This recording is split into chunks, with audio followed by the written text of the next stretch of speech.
Саламатсыздарбы? Сиздер KG Москва каналы тарабынан даярдалган Планета 312 долбоорун көрүп жатасыздар. Бүгүнкү биздин темабыз Россиядагы таштанды балдар жөнүндө. Мурунку теманы улап кетебиз. Россияда тилекке каршы эң көп ташталган балдар бул кыргыз мигранттары тарабынан ташталган балдар деген статистика бар. Мурунку эфирде ушул теманы талкуулаганбыз. Тилекке каршы бүтпөй калган, азыр ошону улап кетебиз. Бүгүн бизде конокто Москвадагы кыргыз диаспорасынын лидери, коомдук ишмер Улан Кошматов. Куш келипсиз. Котормочу, жарандык активист Салтанат Митиева. Ошондой эле укук коргоочу Базарбаев Чыныбек. Юрист, адвокат Акматсияева Гулиза. Кара Суу аялдар кеңешинин катчысы, акын журналист Айтбаева Нуржамал. Куш келипсиздер. Эмне үчүн жылдан жылга таштанды балдардын саны көбөйүп баратат деп ойлойсуздар? Эмне себеп болуп атат ушуга? Коомдук ишмерлер, өкмөт тарабынан, миграция кеңештери тарабынан эч кандай мындай алып баруу иштери болбой жатабы? Же ушул жака балдарын, кыздарын жөнөтүп аткан ата-энелер өзүнүн милдетин толук аткарбай жатабы? Кандай? Абдан жакшы болду. Азыр биз колдон келишинче ар бир өзүнчө жооп бергенге аракет кылышат. Менин көз карашым андай. Бүгүнкү күндө ошо таштанды балдар боюнча, асылы ушу биздин кыз келиндер боюнча да. Биринчиден бул тарбия, бул тарбия. Экинчиден бул, конечно, бул ошол нерсеге дуушар болуп калган жерлер болот. Алданып калган жактар болот. Бунун ар кандай жактары көп да, ар кандай жагдайлар бар да. Ошондуктан мен ойлойт элем, биринчиден бул тарбиядан, ал кандай чөйрөдө, кайсы милде чоңойту, өстү. Мени основной бул таштап кеткен балдар боюнча негизи мындай статистика маалыматтар даярданган болсок, азыр юристтер отурат, бул жерде укук коргоочулар отурат, булардын өздөрүнүн опыттары бар. Мисалы үчүн менин опытымда булар баягы көбүнчө алданып калган кыз келиндер. Бирөөгө турмушка чыгып, кичине жашап, сүйлөшүп жүрүп, баягы алам десе алданып калып, ошо жашап, анан кийин таштап коюп кетип калып, ошондон кийин ичин бекитип, бала чоңоюп калып, же алдыра албай, алдырганы андан көп чындыгында, анан төрөгөндөн кийин бекитип бага албай, таштап, арасына эми баягы ачык айтсак, баягындай сатып, баланы сатып жаткан учурлар дагы болуп атат. Тилекке каршы сотко катчылар бар, бишет булардан маалымат айтат. Мындай да учурлар болуп атат да. Бирок бир жагынан сүйүнүчүсү ошол таштанды балдарды ошондой маалда баягы кабар жеткенден кийин баягы биздин өкмөт ошол балдарды Кыргызстанга алып кеткенге чоң шарт түзүп бүгүнкү алып кетип атышат. Ал жагы да абдан жакшы да. Ошондон эми биз ушундай учурдан пайдаланабыз. Конечно, айтат дека биз ошо коомчулукка бардığında ушундай негизи бул нерседен этап болуш керек да. Бирөө менен эми азыр сиз айтып атпайсызбы? Болду, алданып калган учурлар болду, бирөө менен убактылуу жашап да, московский жашоо деп коюп мода болуп кетет го. Анан ал жерде могул өкмөт тарабынан түзүлгөн психологическая поддержка, ушундай алданган кыздарга да бир поддержка берип, моралдык ушундай горячая линиялар түзүлгөн эмеспи? Бүгүнкү күндө коомдордун өздөрүнүн кичине горячий линиялары ошол боюнча коомдордук эле. Коомдордун арасында, коомдук деңгээлде. Анын мамлекеттик деңгээлде чоң иш чаралар жүрүп атканын мен чындыгында маалыматым жок экен. Алар боюнча кыздар да айтып турсун. Сен да билгендер айтсын. Кел кыздар. Профсоюз мигранта тарабынан кризисный центр ачылды при посольстве. Где-то кафенин жанында 4 жакын арада. Анткени негизи эле мигранттар каралбай калгандай, эми эле каралып башталып аткандай сыяктуу да. Негизи эле силер айтып атпайсыздарбы Улан эке, жаш кыздар алданып калып атат деп. Бирок на самом деле жаш кыздар деген десең, былтыр бир случай болгон, чоң эле эже, 5 баласы бар эже, ошо калган төрөп, ушундай бир кандайдыр бир себептер менен мусоркага ыргытып, ушундай уголовный иш козголгон. ал боюнча да окусоңор керек. Негизи эле иштеш керек, аялдар менен, айымдар менен, бойго жете элек кыздар менен иштеш керек, гражданский ответственностьты көтөрүш керек да ошол уровеньде. На самом деле, анан бияка келип алданып калды, анан мындай жагдай болуп калды деп дагы ушул именно московский жашоодо эле ошого түртө салбаш керек. Негизи иштеш керек ар бир жаран менен информационный нерсени мындай распространять этиш керек ар бир жаранга, ар бир айымдарга. Эси статистиканы карап келгенде мигранттарды 800 миң мигрант болсо, ошонун 500 миңи аял киши, 300 миңи эркектер да. То есть аялдар басырымдуу кылат дагы, и көпчүлүк учурда ошо биздин айым кыздарыбыз кандайдыр бир туура эмес жолдорго баргандар да көп болуп жатат. Ошого ким күнөө? Азыр айтайын, мен мына Гулиза айтып аткан, ал 5 балалуу деп атпайбы, 5 балалуу эмес, ал 6 балалуу келин болчу. Ал менен эле 42 жашта келин. Ошол келинге мен өзүм переводчик болгомун. Кармалгандан баштап кылмыш кайсыл жерде болду, кайсыл жерге ыргытты, сотуна чейин, акыркы срогуна чейин чогуу болдум. Бул бир гана аялдардын төлөгөн болбойт. Бул эркектен дагы ал бирөөдөн төлөгөн эмес. Албетте, бирөө. Ойношунан төлөгөн эмес, ал өзүнүн күйөөсүнөн төлөгөн. Өзүнүн жолдошунан төлөгөн. Бирок ошол убакта кош бойлуу болгон мезгилде жолдошунан эч кандай поддержка болгон эмес. Кайра урган, көгала кылып, анын баардык сүрөттөрүн биз тергөөгө көрсөткөнбүз. Эч кандай поддержка болгон эмес, ал депрессияда болгон. Эми ушунча 6 балам бар, 7-чи балам менен кантип багам деп өзү айтат, мен магазинге келдим дейт. Магазинге келип, магазинде жууп атканда толгой келип кетти. Чуркап эле барып, бактарактын астына эле туруп, пакетке салып, таштан салганга ыргытып, үйүнө барып, квартирага барып жаткан. 21 кылым Москва безопасный город, бардык жерде камералар бар. Ошол камера аркылуу ошол келин кармалгандан кийин, бирок ошол мезгилде күйөөсү аны таштап кетип калган. Таштап айылга кетип калган. Буга бир эле аял күнөөлүк болбойт. Эркек дагы аял кош бойлуу поддержка бериш керек. Бул конечно, сөзсүз түрдө. Факт мына ошол боюнча сиз иштепсиз да. Негизи ошо натыйжасы акыры эмне менен? Акыры абак менен бүттү. Акыры абаксы бүттү, 2 жылга кетти. Ал өлгөн жок, тирүү калды. Ал кызды сен азыр Улан мырза айтмакчы, биздин кыргыз мамлекети өзүбүздүн жерибизге алып кетти. Өзүбүздүн бул төрөлгөн баланы. Абдысын абак 2 жыл абакка кесилип, мына Владимирский областта биринчи аялдар абагында туруп, жакында эркиндикке чыгып кетти Кыргызстанга. Кантип ушу 5-6 баланын атасы ушу 7-чи бала төрөлгөндө ушуну таштап кетти. Ушул жерде аңтам да. Потому что бул жердечи, бул жерде абдан суроо көп. Негизи мынакей эми ачык эле сөйлөшөлүк. Бүгүнкү күндө эри бар, ойнош бул күтүп алгандар көп. Аялы бар, кудда ушундай эле акыбал абдан көп да, чын турганда. Тем более бул несиге көп биз эмнени мынакей чоң чогулушада жогорку кеңештен тияктан биякта чоңдор кетет да, биз суроолор менен кайрылабыз аябай көп. Биз ушуну айтабыз да, бизге эң көйгөйлүү вопростун бири бүгүнкү күндө амнистия вопросу, миграционный вопросу боюнча да.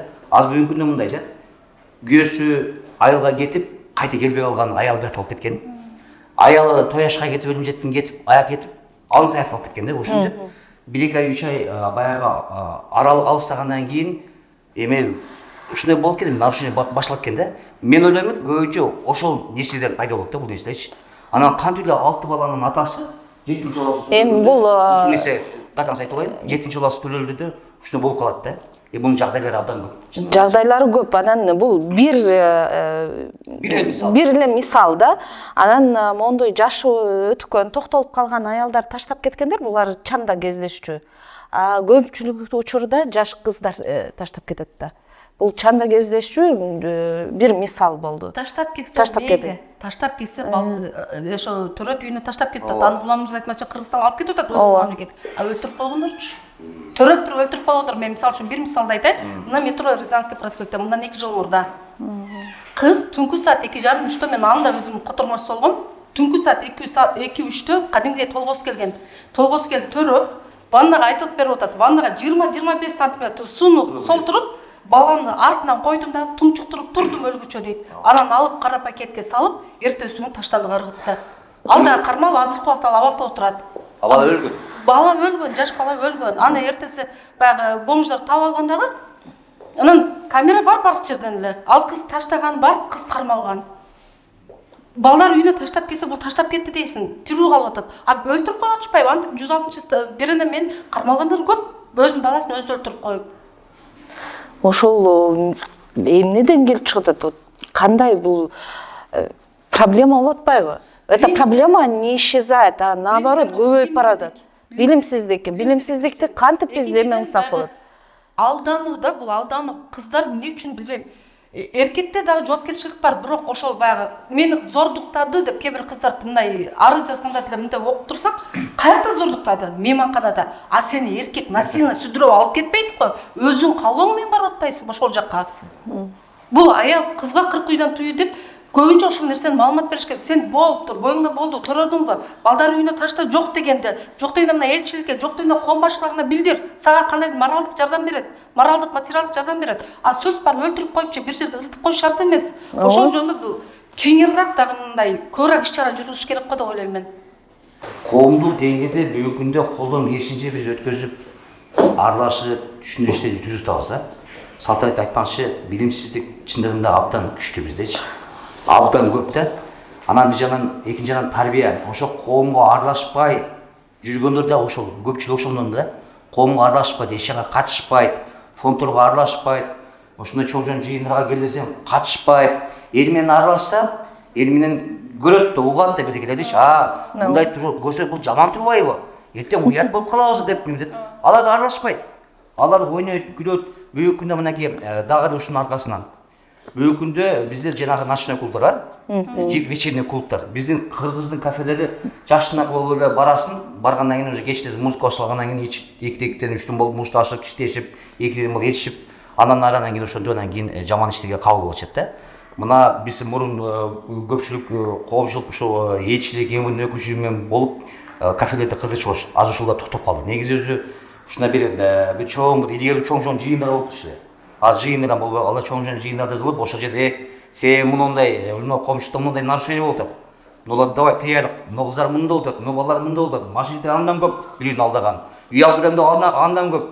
Бирин алдап, бирин шапкесин бирине кийгизген андан көп да. Ошонун чындыгында баягы чоң жыйында бурункудай. Эсиңерде баягы чоң жыйындар болчу. Аксакалдар төрдө отуруп, ошол жерде кичине мындай баягындай аксакалдар сот сыяктуу ушундай бир иш өткөзүшөт да. Ошундай болбой калды, уят карбай калды да. Мен ойлойм бир жагынан ушул нерсе дагы жок болгондон ушундай баазы наркотик боюнча, ушундай мынакей жаман балдар, жаман кыздар, бир эле кыз дебейбиз. Биздин балдарда да күнөө болду. Бирок өзүбүздүн баягы күнөөлөр берсек, бир жагынан бул эл башка жакта жүргөндөн кийин уяласың. А экинчи жагынан бул нерсени айтпасаң дагы болбой калды да. Ошондуктан бул боюнча чындыгында түшүндүрүү иштери бир аз төмөн жүрүп атат, буну көтөрүш керек да. Мына Улам мырза айтса тарбиядан деп. Бирок чынында эле тарбиядан. Мына мен өзүм сотко которгонуучу катары катышкан бир күбөнү айтайын. Эне бала өзүнүн кызы, өзүнүн энеси, кызынын 9 айга чейин боюнда болгон эне бир квартира жашап билген эмес. Качан кызы 2 күн жоголуп кеткенде гана кызын издеген, ал апасына кыска жазып мен подработкадамын. 2 күндөн кийин 2-3 күндөн кийин подработкада болдум. Ошол после стройка уборка кылдык, акчамы бербеди дегенде, апасы ачуусу келип акчаңды жок болсо мен такси заказ кылып берем. Ошол адрес айтты, ал баласы менен төрөтүү, ал ошол убакта кызы төрөтүүдө төрөп, мен эч ким жок деп кызымды балам бербейм деп алып чыккандан кийин гана такси келет. Такси келгенден кийин таксинин ар жагынан бир 10 метр начакта баланы кардын үстүнө коет дагы, өзү таксиге отуруп кетип калат. Жаш бала кардын үстүнө тоңуп калат. Аны дагы эйти кетип аткан орус көрүп калыптыр. Көрүп алып келгенден кийин ошол кыз кечинде саат 11:30 эле кармалды. 105-чи беренеме 8,5 жыл эртинен ажыралып, базыр ушул убакта Владимирский областта мөөнөттө өтүп атат. Мындай мисалдар көп, бирок тарбиядан дагы мындан мурунку деле баягы ваннада төрөп баласын унуткан кыз жөнүндө эле неужели квартирадагылар байкабайт? Эмне үчүн квартирадагылар дагы эже, сиңди болуп көзөмөлдөп туруш керек да.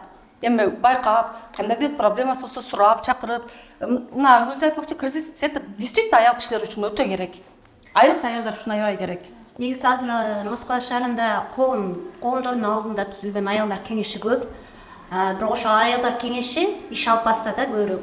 Мисалы Кара Суу аялдар кеңешинин алдында түзүлгөн Аярым деген топ бар. Атайын аял, кыз аялдарга мындай ар кандай ситуацияларга түшүп калгандарга жардам беришет да. Түнү болсо түнүгү, күнү болсо күнү. Көбүнчө биздин Чынарбек таштайт, биз ошону мүмкүн болушунча ошол ситуацияны чечишке аракет кылабыз да. Мындай нерселер көп да, мисалы биз аялдар негизи эле эне болгондон кийин жүрөгү ооруйт да, ташталган нерсени көрүп, конечно жүрөгү ооруйт. ушундай нерселерге барбаш үчүн коомдогу аялдар көбүнчө ушундай маселелер уюштурса, кыз келиндер үчүн атайынчы. Сиздердин коомуңуздар уюштуруп келеби? Бизгилер уюштурат. Бул эркиндикте эмес, абакта төрөгөн ошончо. Бир ай мурун мен өзүм Можайский аялдар абагына барып келдим. Иш жумушта отурган бир кыз чалып калды. Салмазбы, жок ушул жерде кыздардан номериңизди алып, сиздин мага жардамыңыз керек. Ал кандай жардам керек? Мен төрөдүм. Жаңы төрөдүм. Атын үмүт койдум. Түрмөдөн чыгам деп үмүт койдум. Атасы бармысың? Сиз келсеңиз мен баарын айтып берем. Болуптур деп бардым. Өзүбүздүн да көлдүк мырза экен, жигит экен. Номерин берди, семьясы жок, үйлөнбөгөн эле бала экен. Экөө чогуу бир квартирада жашап жүрүптүр. Ошол балага айттыңыз эже, жок дегенде мен кызыма памперс алып келип турсун. Бул экөөбүздүн кызыбыз. Жок дегенде мен кызым абакта чоңойбосун. Кызым алып барып багып турсун деп айтты. Болуптур деп мен ал баланын номерин алып, ал бала менен байланыштым. Ал бала айтты, болду эже, мен барам, мага толук дарегин айтыңыз, кандай нерсе керек деди. Бар списогун жазып бердим, ушул нерселерди апарып бер. Можайск бул Москвадан алыс эмес, көп болсо. Эч канча электричка менен 1,5 саатта 300 рубль эле кетет деп айтсам, болуптур барам деди. Тилекке каршы кече бейшемби күнү кыз ал кыз да бир айдан кийин байланышты. Эч кандай кабар да калбаптыр, барбаптыр дагы. Бул жерде эркекте да жоопкерчилик болуш керек. Сен өз канынан жаралган кыз болуп атпайбы ал? Албетте эркектерде жоопкерчилик бар. Ошол кыздар деле биринин карындашы, биринин кызы, биринин эжеси, анын деле үйүндө эркек бар да. Жок дегенде тарбиялап жана таштап кеткен, алдап кеткен эркектерди айтпайда. Үй бүлөсүндөгү эркектер таагасын, абасын, агасын, энисин дегендей, атасын, алар деле көзөмөл кылып, "Энен кызым каякта жүрөсүң, кандай болуп атат, эмне болуп атат" деп. Россияда бир шаарда туруп, мисалы үчүн Москвада 2 метродо атасы менен кызы 2 бөлөк жашайт, даже кабар албаган деле учурлар толуп турат. Агасы менен карындашы 2 бөлөк жашап, бири-биринен кабар албаган деле. Балким бул ошо мээрим качып баратканданбы, кандай? Бул улаптан болуп келатқан маселени билет. Буга чейин кризис центрлер иштеп келген кыргыздарга урмат Мариматова деген эже иштеп келген, ушундай төрөгөн маллар жөнөтүп Кыргызстанга. Андан кийин элчиликте ушул элчилер аялдарга жардам берүүгө кризис центр ачып, ал коомдор менен иштешип, өзү сыктып жардам берип келатат. Андан сырткары ушул баардык коомдук уюмдарда Кыргыз биримдиги, диаспора кеңеши, буларда кризис центрлер, ар бир райондун өзүнүн кризис центри булар жардам берген. Эң көп азыркы күндө ушул маселе жоопко чыгып аткан маселе тарбиядан, чөйрөдөн, анан миграция маселеси. Убагында миграцияга чыгып кеткен адамдардын балдары бойго жетип аз келишти. Алар туугандар колуна чоңойгон, тарбиясы бөлөк. Биз көбүнчө ушул кылмыш уроо же башка иштен караганда историяны текшеребиз. Натыйжада туугайды утат. Мен ушул жердегилердин баардыгын эшитишкенмин. Уландар менен аялдардын ушул эжеси менен. Маселе чөйрөдө, тарбияда.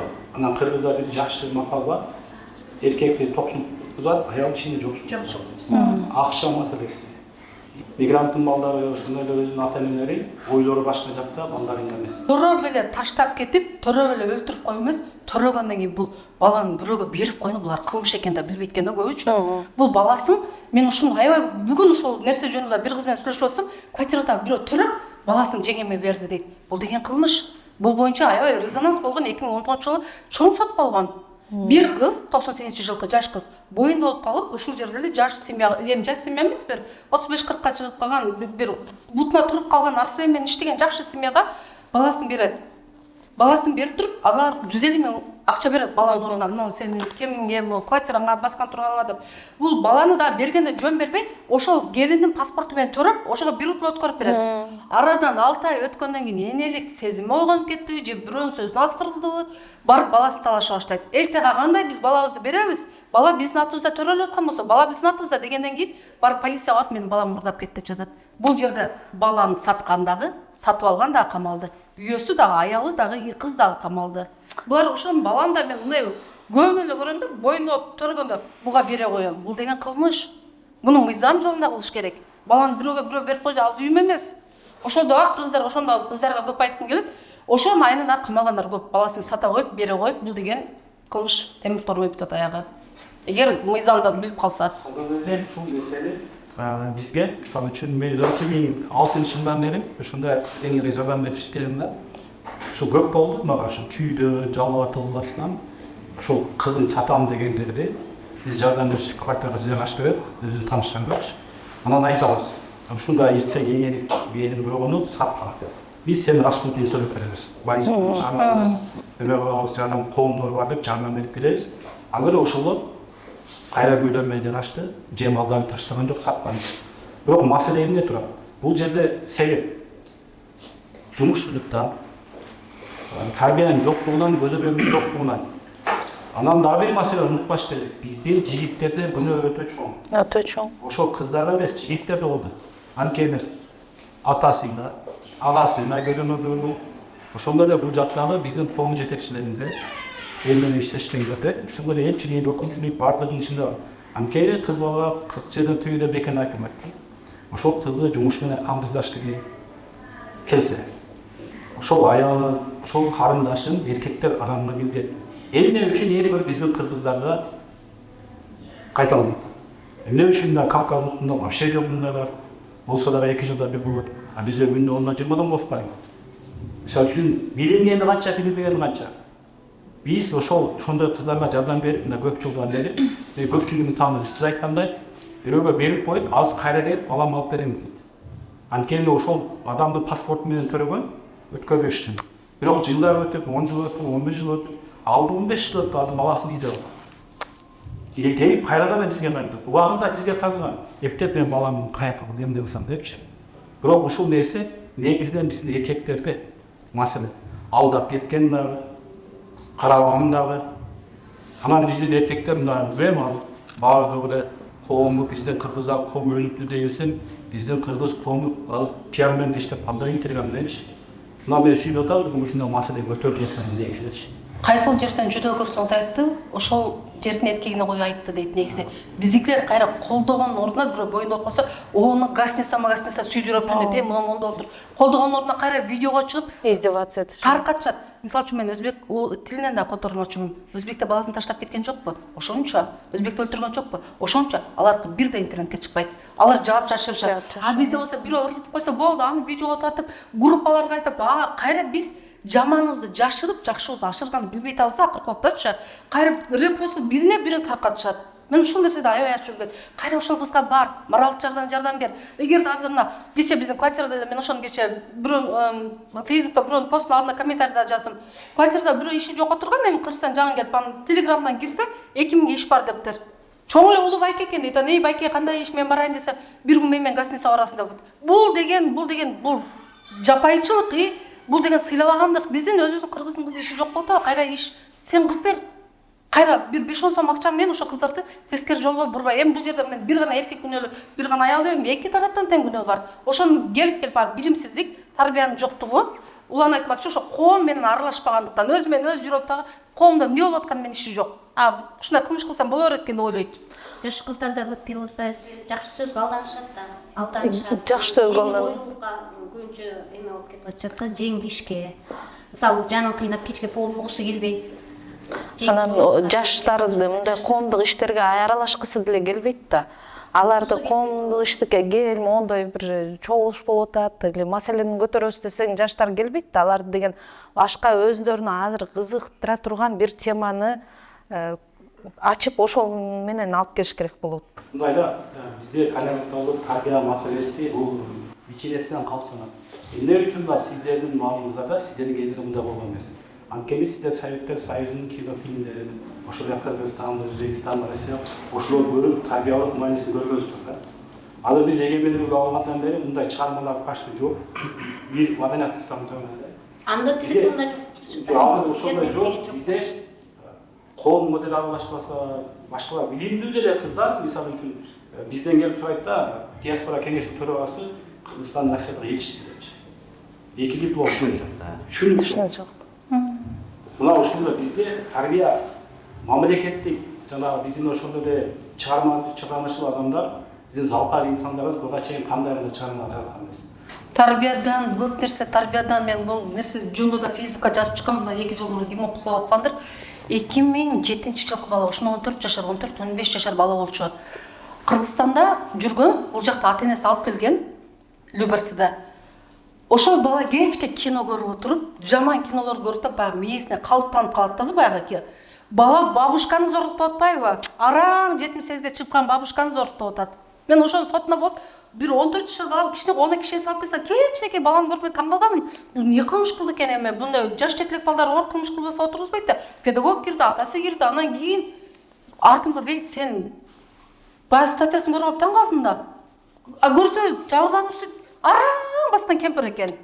Бул деген ошо ата-эне да баланы караш керек. Телефонда эмнени карап атат? Контроль бар го, родительский контролду коюп кой. Жаш бала сөз карап, мындай көзөмөл кылып туруш керек. Эгерде ошонун атасы кечки иште болуп, апасы кечки иште болуп балага көңүл бурганда, баланы бир кружоктор менен башка нерсе менен алысканда же мектепте окутканда, ошол бала ошол кылмышка барбайт болчу. Негизи эле айта турган нерсе, институт семьи рушится на самом деле. Это не только вот глобальная тема был, не только кыргыздарда, но и вообще во всем мире. Мне кажется, даже кийинчерээк вообще семья деген нерсе болбой калышы да мүмкүн да. Ошон үчүн алдын ала алып, биз деле өзүбүздүн кыргыздарда канчалаган мындай илгертеден келаткан эле тарбиялар бар да, семья боюнча кайненени сыйлоо, кандайдыр бир эмелер. Азыркы тапта айта кеткенде, семьядан аял күйөөсү бияка келет, күйөөсү запретке түшүп калат, Кыргызстанга кетет, аял бул жакта жалгыз. Или аялы кетет, вот уланбайк айткандай, аялы запретке түшүп калат, күйөөсү бул жакта жалгыз. Анан семья уже семья болбой калып атат да. Ушуну да алдын ала алыш керек. Значит, биз мындай экенде, бүгүнкү күндө көйгөй абдан чоң экен да. Чоң. Отурум азыркы багып чыгып турабы? Бүгүнкү себепкер ушул студия болуп атат да. Мынакей, бүгүнкү күндө проблема абдан чоң экен да. Ушул проблеманы негизи ушул проблеманы токтотуш чечүү үчүн, кандай чечүү үчүн? Кандай? Маселе сунуштар, эмне кылышыбыз керек? Негизгиси ошол да. 400 жыл, 500 жыл болуп чече албайбыз. Чече албайбыз. Бул чоң маселе, чечилбей турган маселе. Бирок ушул баягындай урукту сепкенден башталат да. Ушул маселенин Bunun баардыгы, мисалы үчүн, бир үйдө үй бүлөдө ата бар да. Ата бар да, апа бар да. ата бар, апа бар. Ошол үйдө эгерде мындай тарбия тартип болгон болсо, тынчтык, бирдиктик, ынтымак жана башка жакшы накай бир жашоо болуп уланат да, туурабы? Бизде ушу тарбия, кыргыздын каада салтын, атын өзүбүз унутуп койдук да. Биз табылып кеттик, унутуп калдык да. Табылып кетип, эптен ушу кызым барып ушу элдин бар баласын, ушу уланын баласын кошуп, Тимарбектин баласын кошуп, bunun кызына кошуп, 5-10 таап чиносам үйгө жардам берсе деп калдык да. Ал кантип таап атат акчаны, каяктан таап атат, эл таап атат, болбой калдык. Да, анча-мунчабыз карап, не отасың, кандай отасың деп коюп атат. Бирок ошол 60-70% ошону контролдой калды да. Контроль жок болуп калды. Бирок бунун баардыгы каяктан чыгып атат деген проблема да, суроо да.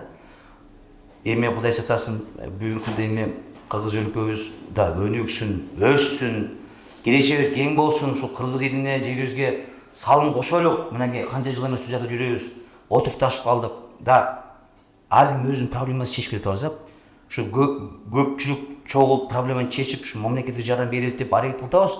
Жылда ушу мамлекетке кетсе экен, элибизге кайтып барса экен деп аракет кылабыз. Бирок барып кайтып бияка качып келгендер да бар да. Ошон үчүн мен айтам, мен ачык айтам, ушу мамлекет башчыларына ыйман берип, ушул мамлекетти тездеп оңдоп, түздөп, иш орундарын камсыздаса, ошол жакта эч ким ажырашпайт деп үйдү жабылып, ошол жакта урукуну учуп, ошол жакта көйүшүп, биз жашынака болуп, карадык деген бир жашынака немебиз бар да. Эми ал Ал эсеге секин буюрса жакындайбыз деген да ой тилектерибиз бар. Бирок күндөн күнгө өткөн сайын ушул нерсеге жетпей калабыз деп дагы үмүтүбүз үзүлө берет да. Мына сиз бул жакта жүрөсүз өзүңүз менен, бул өзү менен, мен өзүм менен жүрөбүз. Биз эми элге аралашып, да кичине аяк бердиңиз.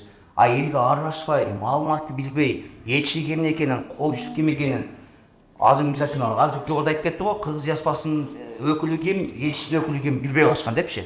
Ошол жака улан бар, ошол жака караса, улан тоже посольствонун өкүлү турбайбы, бул баса деп мындай коомчунун өкүлү менен элчинин өкүлүн айырмалай алышпайт. Мынтип аз салт айтат, мынакей телефон деген жаман нерсе болот. Телефонго кирип чукулап туруп сайттан сайт өтүп атат да, азыр мынакей наркотик боюнча, жана башка иштер боюнча алданып, мына ошону билип кылып атпайбы? Мына кеч жакында билесиздер, мынакей катышып жүргөн укук коргоочулар энеси кызы менен кармалды болуп Баткен областына кадам жерде туруп ачык айтып кармалды болуп аларды эмне мен же бул түп деп ошол нерсеге алар бирип барып атат. Кеч жакында бир келин кармалды жетикалар наркотик менен дечи. Ал эмне деген шундук? Эмне деген шундук бул?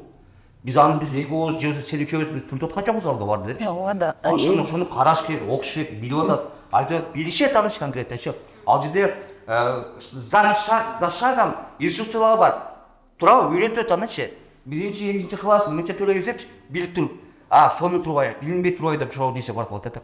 Бунун баардыгы тарбия жоктун айынан, билимсиздик айынан да, незнание законов не освобождается от уголовной ответственности деген жактар бар да. Анан биз билбей эле барып калгандан кийин, билбей калдык, я не знал об этом дейт да. А орусса биздин башына сылап койбойт. Ошон үчүн бунун баардыгы биздин мамлекетке тиешелүү да. Ошо мамлекетибизде өлүгү, өсү, тирси бириндик болгон болсо, биз ушуну талаабайт болчу да. Мына өткөн кеткен ушу баардык ажоолорубузга ошо рахмат ушу биз ушуну талап жүргөнүбүзгө да. Туугандар. Баягындай анча-мынча нерсени ачык айтып кое беребиз. Балким аз кырып коюшу мүмкүн анча жердечи. Бирок ушу элге жетишет да.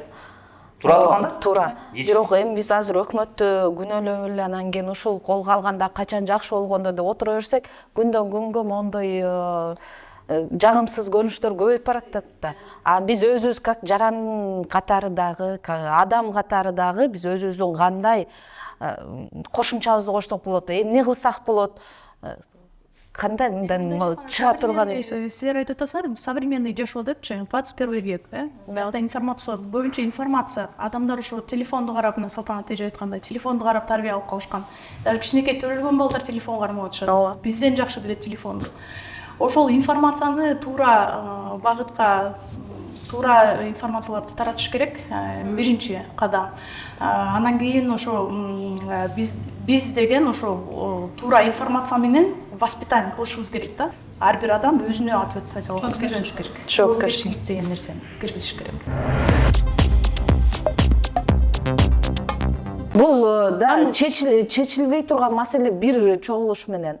Бирок биз ошону бир ушул жерде отурган адамдардын эле өзүнүн ой пикири кандай көрөсүз, кандай сунуштарыңыздар? Биздин кыргыз кыздарыбыз кандай сонун, ошондуктан мен кыргыз кыздарга атайын намыс кымбат деген ырымды жазып келгем, ушуну окуп коеюн. Намыс кымбат. Мекенден алыс жашап жүрсөң дагы, көп түйшүк жаш жаныңа үйсөң дагы, намысың булгабагын кыргыз кызы, жигитиң чын жүрөктөн сүйсөң дагы. Бал тилге, жылуу сөзгө алданбачы, убалда көздөрүңдүн танган жашы, кыргыздын ар намысын жерге таштап, күнүмдүн оюнчукка айланбачы. Сен бийик, кыргызымдын мул кызысың, ата-эне бир туугандын жылдызысың, улуттун ар намысын коргоп алчу, алыста мекениңдин кыргызысың.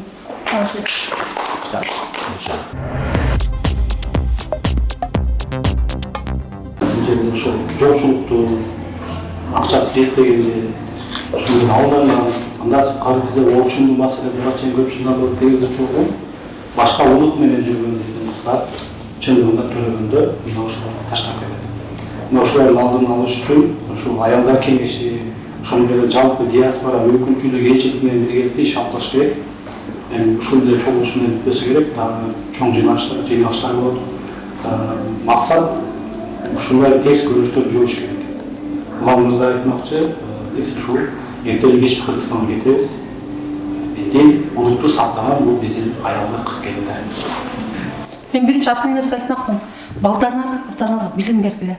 Кандайдыр бир кесип үйрөткүлө.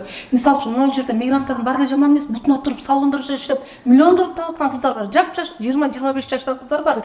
Биринчиден Москвага жөнөтөңдө аялдар чоң мегаполиске баардыгы акча тап, максатың акча дебейди, кандайдыр бир кесип үйрөнүп келсе, билим алып келсе, жок дегенде ушундай жаман иштерге душар болбойт десе, кайсы салонго кирсе деле иш табат. Кудайга шүгүр азыр иш көп Москвада. Азыр толтура иштер иштейм дегенде. Ушул жерден биз жалпы ушул Москвадагы кыргыз коомчулук атынан ушул жердерге иди акчасын атынан биз кайрылуу жасап коюп, кичинекей ушу кайрылуу биздин ата-энелерге, ушу мекендеги биздин ата-энелерге, туугандарга Москвага, Россияга, башка өлкөлөргө балдарга да жөнөтпөй жөнөткүлө. Да, конечно, бүгүнкү күндө артынын өзүнүн проблемалары көп. Чындыгынча. Жөнөтпөйгө жөнөтүш бирок ошол жөнөткөндөн кийин ошол нерседе баламды кыз болобу, кимиш болбосун, ошону чалып, контролдоп, каякта жүрөсүң, иштеген атыда, алып кал, жагдайың андай, ден соолугуң андай депчи. Андан сырткары ошол бүгүнкүндө айыл өкмөт, фонд, коомчулуктарды баары билип калып турабы.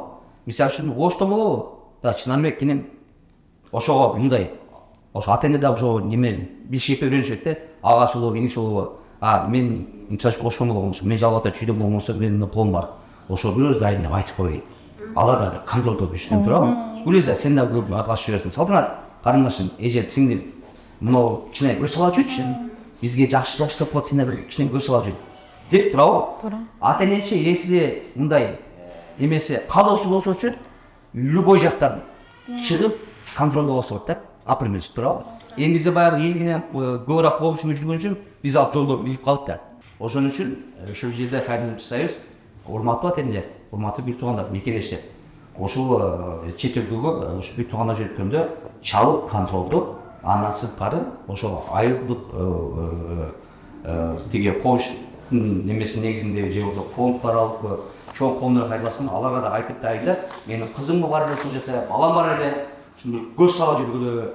Эгерде туура эмес жактарын караган, билип калган болсо, бизге айтып койсоң, биз секин тарбияга чакырып коелук деп, же болбосо өзүңөр да тарбияга чакырып болот дегенде, ушундай сөздөр болсо жакшы болмок да.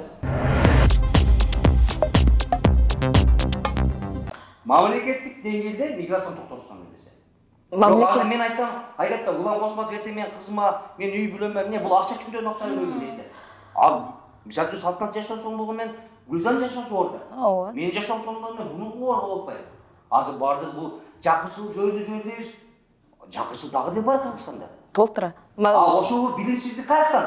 Ошо жакырчылык үй бүлөдөн болуп атпайбы. Бир жагынан билимдүү болуп деле кармалып атпайбы, наркотик сатыпчы. Именно наркотик ишегендер асылында бул билимдүүлөр. Асылында грамотный адамдар. Ошого сайттарды билип, баягы немеден перевод кылып, ошо жасап, бул баары грамотный.